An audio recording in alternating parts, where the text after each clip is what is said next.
Let's play a quick game of Have You Ever? Have you ever had a closet full of clothing and still nothing to wear? Have you ever avoided buying new clothes because you knew your body might change and that would be wasted money? Have you ever bought something just because maybe it might fit, but you really loved it, but it never actually really fit? Have you ever avoided an outfit because it only works on certain days? Have you ever felt just restricted and pinched and uncomfortable in a pair of clothing and clothing that maybe fits when you're standing up? So if you've ever felt any of those things, like the video. If you felt more than one, leave a comment of how many. And have you ever felt like your body was the problem, not the clothing? It's not your body, it is the clothing. So let's explore why. Once upon a time, before industrialized fast fashion, women owned fewer but higher quality clothing items. Clothing wasn't just designed to be pretty, it was also designed to work for us, to work for our bodies, to change with our bodies, to adapt to our bodies. Dresses, skirts, and tops were made with lacing or shirring and other things that made them adjustable or allowed us to change them according to what we were doing. Clothing used to have thicker seams, deeper hems, so that they could be let out and changed whenever a body changed or we needed to pass it to someone else. Clothing used to be made with the expectation that our body would change. And clothing was expected to keep up with that. They were also made with natural fibers instead of the synthetic stretchy materials. They were breathable, they were temperature regulating, just all around more comfortable.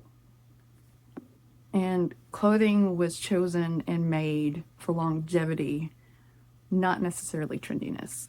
Now have always been trends, but the buying of clothing for trends was usually by the very upper class.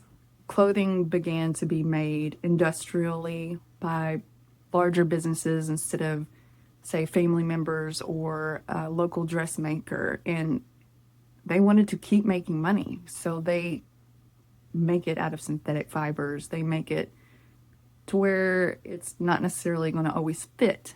So you gain 10 pounds, you need to get new pants. You lose 15 pounds, you need to get new pants. They are created to be disposable. And over time, as the shift happened, we forgot about how clothing should work for us and how clothing should adapt to our bodies and not our bodies adapt to the clothing. And that also has caused issues in how we feel about ourselves. We blame our bodies, we question ourselves instead of, why aren't clothes made to work for me? Why are all pants this one shape? And so I can't wear regular pants. We start blaming ourselves instead of blaming the industry.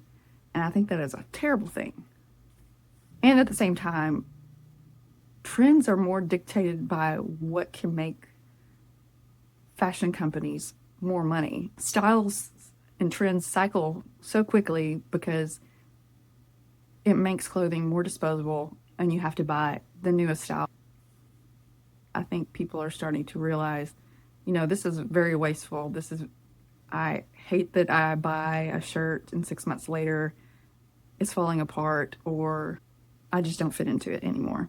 So size flexible clothing, that means clothing that's not, these pants don't fit just a size 6 person. These pants are adjustable and they can fit somebody that wears from a size 6 to a size 12 and actually still look really beautiful. Instead of having rigid sizing or being super trendy, it returns us to the idea that garments should adapt to our body and they should be timeless and durable, comfortable, and work for us. So, size adjustable clothing through ties or shearing, lacing, waist definers, and belts create a shape on our bodies instead of our bodies needing to be the right shape in order to fit the clothing. So then you don't have to constantly replace your clothing. So many things happen in women's lives, even throughout the month. So we don't have to constantly replace or have this size for this time and this size for this time of life. Our clothing will adapt to that, and we don't have to spend as much money. We don't create as much waste. And it gives you room and comfort and confidence and the ability to go into your closet and know all of this stuff. This is the type of clothing I want to explore on this channel, explore how to make it. And a lot of these pieces are actually great for beginners. They're easy to construct. We create the fit by the drape and the accessories that lace and tie. So they're great beginner projects. If you're new to sewing, new to crochet, or a complete beginner, I also have a group. I'll link the group in the description that has free sewing and free crochet lessons. And there's a ton of helpful people there that can help you on your way to learning how to make your own clothing. And it's a judgment-free space. And we're here to uplift each other. And we're here to really start a new revolution in fashion where we're going back to the clothing that works for us, the clothing that fits us, and that we can cherish for more than a season.